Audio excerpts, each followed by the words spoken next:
नवाज शरीफ की नींद उड़ा दी। मोदी ने आतंकवाद के मुद्दे पर पाकिस्तान की कौन सी पोल खोली और पाक ने सार्क का इस्तेमाल भारत के विरोध के लिए क्यों किया? आज हम इस मुद्दे पर पाकिस्तान के साथ बड़ी बहस करेंगे, लेकिन उससे पहले हेडलाइंस। खास खबरों के प्रस्तुत करता है MDH, प्रकृति जैसी शुद्धता हमारी पहचान। MDH मसाले, the real spice of India. और सह प्रायोजक, अब स्कार्स नहीं स्टार दिखेगा, नो स्कार स्क्रीम। सार्क सम्मेलन में पीएम मोदी ने आतंकवाद पर पाकिस्तान को घेरा, कहा नहीं भूल सकते मुंबई हमले का दर्द। नवाज ने साधी चुप्पी, भाषण में आतंकवाद का जिक्र तक नहीं। सार्क सम्मेलन में दिखी भारत पाकिस्तान के बीच रिश्तों की तलखी। प्रधानमंत्री मोदी और नवाज शरीफ ने नहीं मिलाया हाथ, एक दूसरे को देखा तक नहीं। काले धन पर संसद में वित्त मंत्री का जवाब, कहा सरकार ने पहली कैबिनेट में बनाई SIT, चार्जशीट के बाद सार्वजनिक होंगे नाम। कांग्रेस बोली सारे वादे झूठे, फूटी कौड़ी वापस नहीं आएगी। दिल्ली में चुनाव से पहले केजरीवाल के लिए बुरी खबर। इंडिया न्यूज संडे गार्डियन के ताजा सर्वे में 64% लोगों ने कहा सीएम पद छोड़ने के बाद केजरीवाल नहीं कायम रख पाए अपनी साख।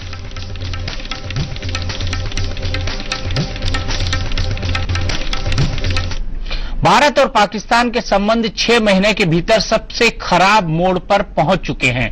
आज सार्क सम्मेलन में प्रधानमंत्री नरेंद्र मोदी और पाकिस्तानी पीएम नवाज शरीफ के बीच दुआ सलाम तक नहीं हुई। 6 महीने पहले मोदी नवाज से गर्मजोशी से मिले थे, लेकिन इसके बाद पाक की नापाक हरकतों ने दोस्ती की गाड़ी को पटरी से उतार दिया। सार्क सम्मेलन की ये तस्वीर सबसे खास है। 6 सेकंड की इस तस्वीर में पीएम मोदी और नवाज शरीफ के बीच का 36 का आंकड़ा दुनिया के सामने आ गया। 18वें सार्क सम्मेलन में अपनी कुर्सी की ओर बढ़ रहे नवाज शरीफ पीएम मोदी के ठीक पीछे से निकले, लेकिन न तो नवाज की नजर मोदी की ओर गई और न ही मोदी ने मुड़कर नवाज को देखने की कोशिश की। नवाज शरीफ 2 कुर्सियों को छोड़कर अपने लिए तय 30वीं कुर्सी तक जा पहुंचे। बैठने से पहले उन्होंने अपने बाईं ओर बैठे श्रीलंका के राष्ट्रपति महिंदा राजपक्षे से हाथ मिलाया और फिर दाहिनी ओर बैठे मालदीव के राष्ट्रपति अब्दुल्ला यामीन से हाथ मिलाया। यानी एक दूसरे के इतने पास होने के बावजूद दोनों की नजरें नहीं मिली। यही नहीं, पीएम मोदी ने तो अपने भाषण के दौरान पाकिस्तान पर तंज भी कसा। पास होने से साथ होने की ताकत अनेक गुना ज्यादा होती है और इसलिए सार्क देशों के लिए समय की मांग है। हम पास भी हैं, लेकिन साथ साथ भी हो। जब पीएम मोदी के शपथ ग्रहण समारोह में नवाज शरीफ भी शामिल हुए थे, तो मोदी के न्योते को कबूल करने में तब नवाज ने जरा भी देरी नहीं की थी। दोनों नेताओं का पहली बार सामना हुआ तो गर्मजोशी देखते ही बनती थी। इसके अगले दिन पीएम मोदी जब नवाज शरीफ से दिल्ली के हैदराबाद हाउस में मिले तो 2 टूक कहा, हम पाकिस्तान के साथ अच्छे संबंध चाहते हैं, लेकिन धमाकों की आवाजों के बीच बातचीत मुश्किल है। लेकिन नवाज ने इस बात को हल्के में लिया, नतीजा सामने है। देखिए, 6 महीने बाद पूरी तस्वीर ही बदल गई। कहां तो दोनों नेता हाथ मिला रहे थे, गले मिल रहे थे, एक दूसरे को देखकर मुस्कुरा रहे थे, तोहफे दिए और लिए जा रहे थे, लेकिन 6 महीने के बाद अब एक दूसरे की तरफ देखना तक मुनासिब नहीं है। आज मुंबई हमले की बरसी भी है। इस आतंकी हमले की साजिश पाकिस्तान में रची गई थी। हमला करने वाले भी पाकिस्तानी थे, लेकिन पाक ने अब तक हाफिज सईद सहित बाकी गुनहगारों पर कोई कार्रवाई नहीं की है। As we remember the horror of the terror attack in Mumbai in 2008, we feel the endless pain of loss of lives. लेकिन हैरान करने वाली बात ये रही कि नवाज शरीफ ने अपने भाषण में आतंकवाद को लेकर एक शब्द भी नहीं कहा। शीतल राजपूत, काठमांडू, इंडिया न्यूज। तो इस बड़ी बहस में हमारे साथ जुड़ गए हैं भारत से कर्नल रिटायर्ड अनिल कौल साहब, जो कि डिफेंस एक्सपर्ट हैं, और साथ ही साथ काठमांडू से जुड़ गई हैं मेरी सहयोगी शीतल राजपूत, जो हमारी एग्जीक्यूटिव एडिटर हैं, और साथ ही साथ लाहौर के दिन न्यूज से मेरे साथ जुड़ रहे हैं हमारे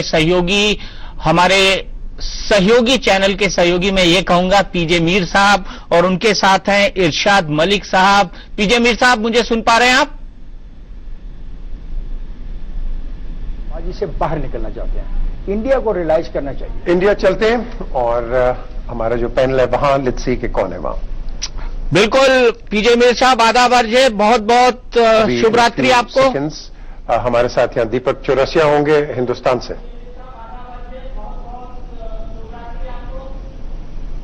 बिल्कुल, आपको भी दीपक, और मैं कहूंगा कि जितने भी हिंदुस्तान में व्यूअर्स हैं जो कि हमें देख रहे हैं, सारों को मैं कहूंगा कि अस्सलाम वालेकुम, good evening and welcome to Pakistan, and particularly in Pakistan in Lahore, जो कि जस्ट अक्रॉस द बॉर्डर, सरहद पार। जी हां, और आज कहा उन्होंने भारत के प्रधानमंत्री नरेंद्र मोदी ने कि पैनल को पंजाब से पंजाब जाने में उतना वक्त नहीं लगता जितना पंजाब से पहले मुंबई जाना पड़ता है, मुंबई से कराची और कराची से पंजाब। तो मीर साहब, आखिर सवाल यह है कि रिश्ते इतने तल्ख क्यों हैं कि इतना वक्त लगता है?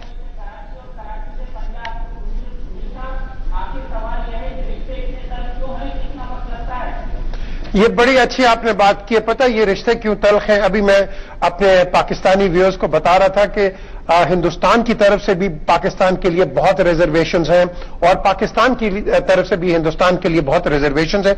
मैं यही बता रहा था कि हॉक्स हर जगह होते हैं, और हिंदुस्तान की जब हम बात करते हैं यहां बैठ के, और आप भी वहां पाकिस्तान की बात करते हैं, तो हम कहते हैं कि ये जो आपका सवाल है बड़ा इंपॉर्टेंट है कि ये जो हॉक्स हैं 1962 के, जो चाइना वॉर के, फिर 71 वॉर के, फिर ये वो लोग हैं जो समझते हैं कि भाई शायद यहां पाकिस्तान में ऐसे लोग बैठे हैं कि जो हिंदुस्तान को आगे नहीं जाना चाहते।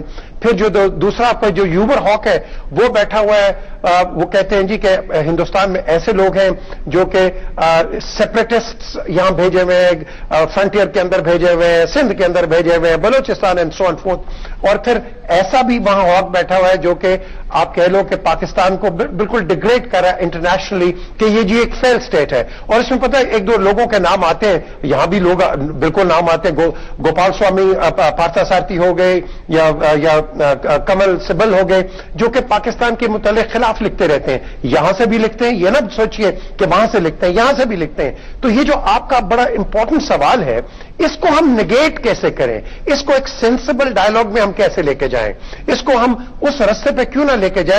देखें, 18वीं साख मीटिंग है और बड़ा अच्छा लगा, दोनों प्राइम मिनिस्टर्स, मोदी साहब ने भी बात की, लेकिन यहां थोड़ी सी रिजर्वेशंस है। ये जरूरी था कि मुंबई अटैक्स पे, क्योंकि मुंबई अटैक्स में सबको पता है कि पाकिस्तान को आप उसमें इंप्लीकेट करते हो। बट जब हमने आगे जाना है, आप और मैं, हम क्यों गड़े मुर्दों को दोबारा खोदेंगे? आप भी खोदेंगे, मैं भी खोदूंगा, डिबेट होगी, आप वहां से शोर करेंगे, मैं यहां से शोर करूंगा। तो why don't we go on and ऐसे किसी नतीजे पे पहुंचे कि हम बेसिकली एक मिडिल ऑफ द रोड इख्तियार करें। ये बेसिकली मैं कहूंगा कि एक मलिंग अप है। लेकिन अब दीपक, आपने साहब, मेरा एक सवाल है, बड़ा सीधा सवाल है, को नॉर्मलाइज करना है। मुंबई में आपने गोलियां दागी, हिंदुस्तानियों ने सीने पे गोलियां खाई, और आपको लगता है कि 6 साल में हम उसको भूल जाएं?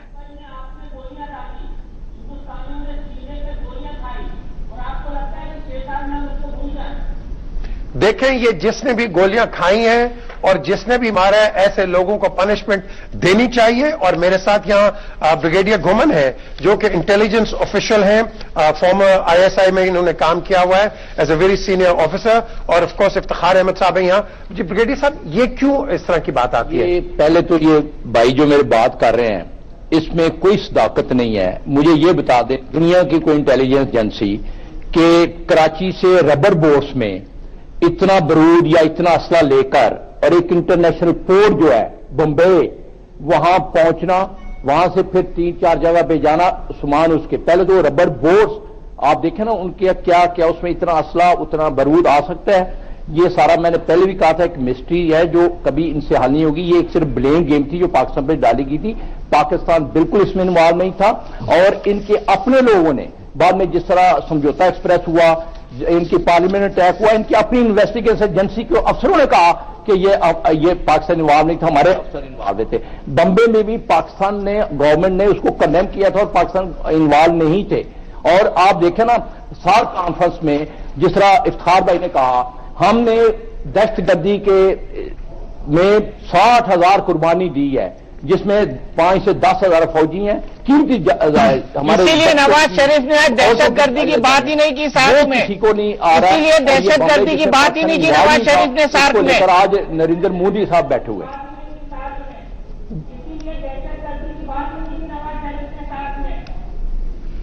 देखिए दीपक, यहां देखें, यहां है जो आज का, अगर आप देख लें जो एजेंडा है, वो सारों के पास है, deeper integration for piece and prosperity.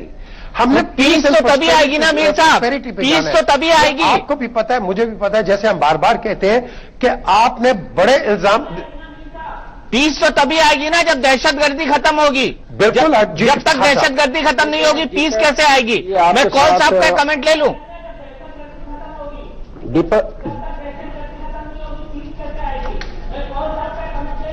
ले लें फिर इफ्तिखार साहब आते हैं। कौल साहब, जो ये कह रहे थे कि इंडियन इंटेलिजेंस एजेंसी ने मुंबई अटैक कराया है, आपका क्या कहना है? शीतल भी वहां कुछ कहना चाहती है, मैं शीतल के पास भी चलूंगा, लेकिन कौल साहब। बड़े अफसोस की बात है कि जिनको तारुफ कराया, ब्रिगेडियर गुम्मन साहब ISI में रह चुके हैं, और ये ऐसी अफसोसजनक बात कर रहे हैं कि रबर डिंगी में कोई इतने ओशन में चल के नहीं आ सकता है।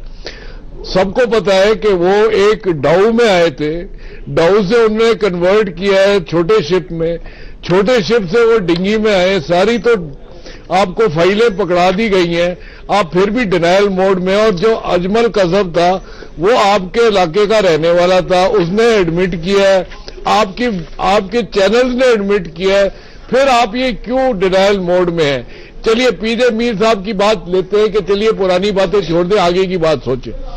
आगे की बात सोचने के लिए जो खास तौर से, और ये बात मेरे ख्याल में आज सार्क में साबित हो गई है कि आप प्लीज ये टेररिस्ट को बढ़ावा देना बंद करें, तब जाके बातचीत होगी। और ये आज साबित हो गई है कि if you do not do it, sorry, we are not talking. मैंने इसी प्रोग्राम के सैटरडे को मैंने इसी प्रोग्राम पे बोला था कि I hope talks take place, but with in a position of strength. Now position of strength was that please stop this terrorism. Obviously Mr. Nawaz Sharif जो है आपके मियां जी, उनको रावलपिंडी से हुक्म नहीं मिला था कि इस चीज को माना जाए, और इसलिए आगे बात नहीं बढ़ी। This is my opinion. Sheetal, आप काठमांडू में हैं, आखिरकार जो हौसला परवेज मुशर्रफ ने आगे बढ़कर हाथ मिलाकर दिखाया था वाजपेयी साहब से, वो हौसला नवाज शरीफ आखिरकार क्यों नहीं दिखा पाए?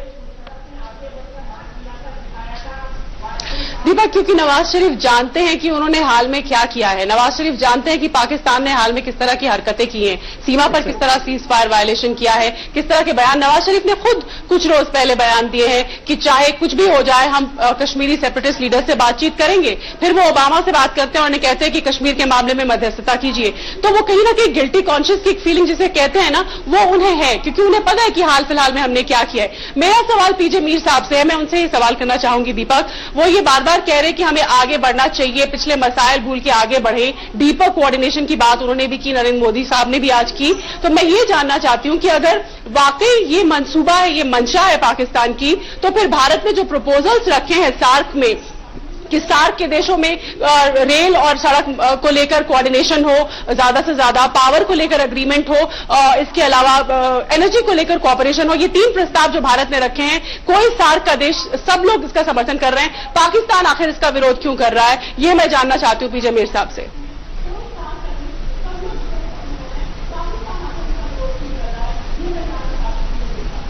देखिए, ये आपने बड़ी सही बात की है, ये क्यों नहीं जानना चाहते हैं। हम सिर्फ ये कहते हैं, यहां जो आप बात कर रहे हैं बिल्कुल ठीक बात कर रहे हैं।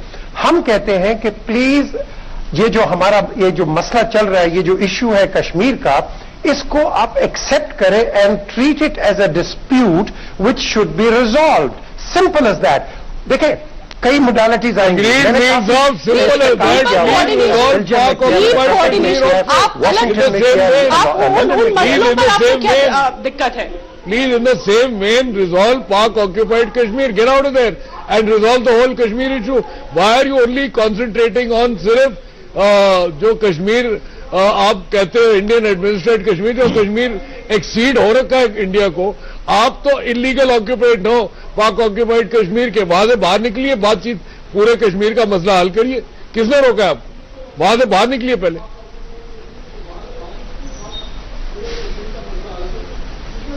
कोमल साहब बड़ी अच्छी आप बात कर रहे हैं। मैं ये ताहिर अपना इफ्तिखार साहब को लेके आता हूं, बट जस्ट बिफोर दैट मुझे आप एक चीज एक्सप्लेन कर दें कि फिर 1964 में Sheikh Abdullah and of course ये जो बेग साहब थे, अफजल बेग साहब, why did mister Nehru send those two gentleman to Pakistan to talk? ये तो मैं समझता हूं कि हिंदुस्तान और पाकिस्तान की बदकिस्मती है कि नेहरू साहब ही passed away during that period, but why was it? Obviously, that was the era of talking. Mir साहब, हम एक नई इबारत लिखना चाहते हैं। आप एक नई शुरुआत की बात करते हैं, आप माजी में जा रहे हैं। आप बार बार माजी का हवाला देते हैं और फिर फ्यूचर की भी बात करते हैं। मीर साहब, let's talk of the future. I totally agree. जी, अच्छी है। भाई नेहरू साहब सेंट बेग। मेरा ख्याल है कि अगर आप हमें बात करने दें तो फिर फायदा है, वरना फिर यहाँ पे आके बैठने का हमारा कोई आप फायदा कर नहीं लेंगे। है। ठीक है, आप आज हमारे साथ साल्ट कॉन्फ्रेंस पे बात करना चाह रहे हैं। वहां पे जो आपके प्राइम मिनिस्टर ने कहा, जो हमारे प्राइम मिनिस्टर ने कहा, वो एक अहम है मेरे लिए। आप जाना चाहते हैं बॉम्बे के मामले पर, उसकी डिटेल के मामले पर मैं नहीं जाऊंगा। देखें, आज साल्ट की कॉन्फ्रेंस का बुनियादी नुकता यह था कि करीब आओ, दुनिया खत्म करो और अपने जो रिसोर्सेज इस खिते में हैं, जिसके 7 ममालिक हिस्सा हैं, इन रिसोर्सेज को आवाम की बेहतरी के लिए खर्च किया जाए। मुझे ये 3 मैसेजेस मिले हैं सार्क कॉन्फ्रेंस से। इसमें आपके प्राइम मिनिस्टर का मैसेज भी है, बाकी जो वहां पे सरबराह मुमलिकत गए उन्होंने यही मैसेज दिया। हम ये चाहते हैं कि जिस मैसेज की बात की जा रही है उसको अमली तौर पे हम कैसे अब ट्रांसलेट करें अपने अमल के जरिए।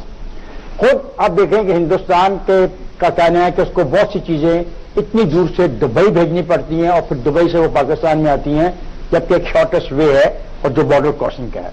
हमारे जो यहाँ पे कट्टर लोग हैं वो कहते हैं कि अगर आप भारत को ये मौका दोगे तो आप भारत को फैसिलिटेट करोगे जो कि वहां पे जुल्म कर रहा है कश्मीर में। हमें इन सारी बातों को सामने रखना चाहिए। और जहां तक 60 ममालिक के आपस के बात है, वाहिदे की बात है, जिन चीजों को उन्होंने शॉर्टलिस्ट किया है फ्यूचर के लिए, उसमें अहम तरीन नुकता यह है कि 4 साल के बजाय 1 साल के बाद ये कॉन्फ्रेंस हो। देखिए, हमें सीखना है। मैं माजी, हाल और मुस्तकबिल तीनों में यकीन रखता हूं, लेकिन सारी उम्र माजी में नमैरा हूं, नाप रहे हैं। एक दिन आप जवान थे और अब आज आप बूढ़े हैं। हमें आगे जाना है अगर हम संजीदा हैं।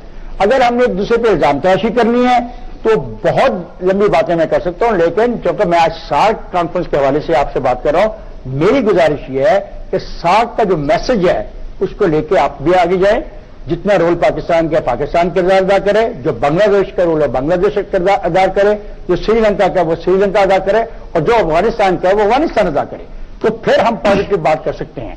इस पर अगर आपने कोई सवाल मुझसे करना है तो मैं हाजिर हूं। अगर आपने मुझे बताना है कि 1949 में क्या हुआ, 52 में क्या हुआ, 56 में क्या हुआ, मैं उसमें इस वक्त इंटरेस्टेड नहीं हूं। उसके लिए फिर किसी दिन डिबेट रख लीजिएगा और ऐसे कर लेते हैं, हम अपने इस डायलॉग को तकसीम कर लेते हैं 50 से 60, 60 से 70 की दहाई, 70 से 80 की दहाई, 80 से 90 की दहाई, इस तरह हम इसको तकसीम करें ताकि नौजवान नस्ल को भी पता लगे। छेड़ा तो आपने था जनाब, छेड़ा तो आपने था। हम तो सार्क पे बात कर रहे हैं। प्लीज, हम तो बात कर रहे हैं कि मोदी और नवाज क्यों नहीं मिले, हाथ भी क्यों नहीं मिले, दूरियां इतनी क्यों बढ़ गई, और दूरियां बढ़ने के कारण मैं समझा दूं आपको, युद्ध विराम का बार बार उल्लंघन, घुसपैठियों को पाक सेना की बहुत मदद, बुरा हुआ, आतंकवादियों बहुत बुरा हुआ, आतंकवादियों पर वादा खिलाफी, अगर वो नहीं मिले बहुत बुरा हुआ।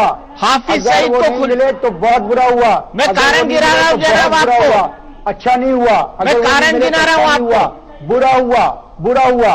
ये हाफिज सईद से मैं आपकी मुलाकात किसी दिन करवा दूंगा। हाफिज सईद को मैं, दीपक साहब, मैं हाफिज सईद को एक पैगाम दूंगा कि आप दीपक साहब के प्रोग्राम में जरूर शिरकत करें। मैं उनसे पर्सनल रिक्वेस्ट करूंगा कि वो आपके प्रोग्राम में शिरकत करें। फिर जितने भी सवाल आपको सही से मुताल्लिक है बरह रास्त पूछ लीजिएगा। आइए आज 60 की बात करें। अगर प्राइम मिनिस्टर इंडिया और प्राइम मिनिस्टर पाकिस्तान की मुलाकात नहीं हुई तो ये अच्छी बात नहीं है, मेरे लिए खुशी का मुकाम नहीं है। हमें तालियां नहीं बजानी चाहिए, शादियाने नहीं बजाने चाहिए। हम 1.5 अरब इंसान रहते हैं इस खत्ते में। नहीं जनाब, सुन तो लीजिए क्यों नहीं मिले। जनाब सुन तो लीजिए क्यों नहीं मिले। 1.5 अरब इंसानों की जिंदगी का खेल है क्या?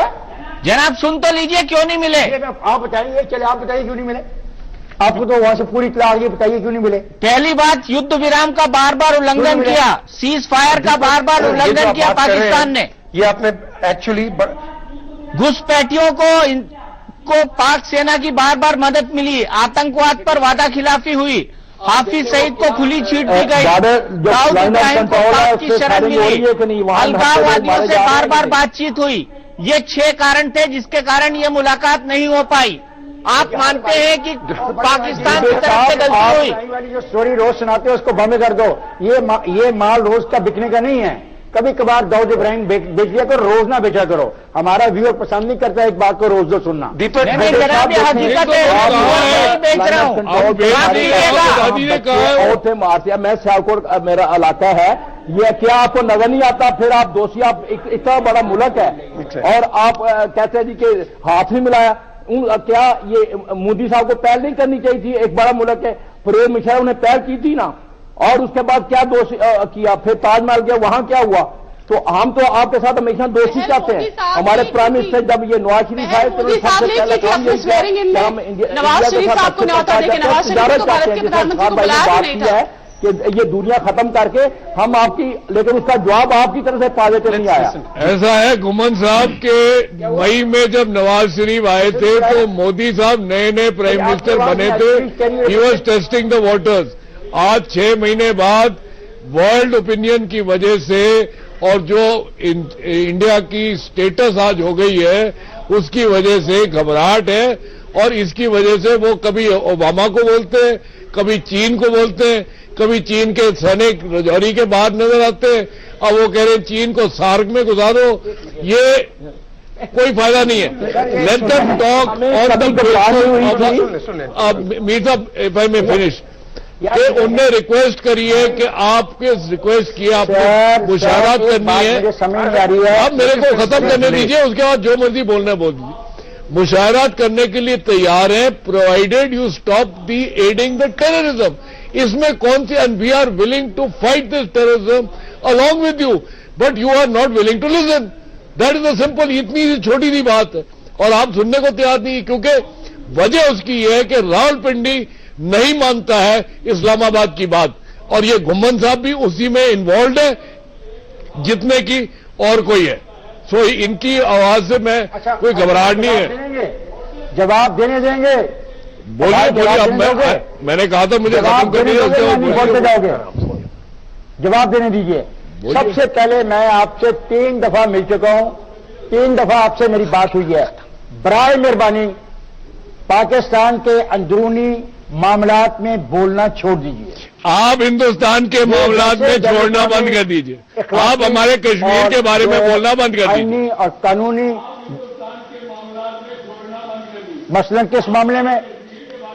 कश्मीर हिंदुस्तान का मामला नहीं है। कश्मीर हिंदुस्तान का मामला है। कल वोटिंग हुई है, 80% वोट पड़ा है। ये बायलैटरल मसला है, ये नहीं है।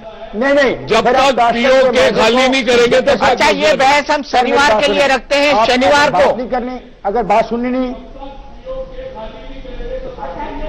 मीर साहब, अफसोस वक्त मेरे पास इतना ही है, मुझे कमर्शियल ब्रेक के लिए रुकना पड़ेगा। शुरू की है, दीपक कौन शुरू कर रहा है? दीपक ने तो बात भी नहीं की। एक सेकंड, दीपक ओके आप जाइए, then will again continue with that. और हम यहां भी एक कमर्शियल ब्रेक की तरफ चलते हैं और ब्रेक के बाद वापस आते हैं। मीर साहब, आपका बहुत बहुत शुक्रिया। तो आज की हमारी बड़ी बहस में इतना ही। इंडिया न्यूज पर खबरों का सिलसिला लगातार जारी है। शुक्रिया शीतल काठमांडू से, आपका भी बहुत बहुत शुक्रिया।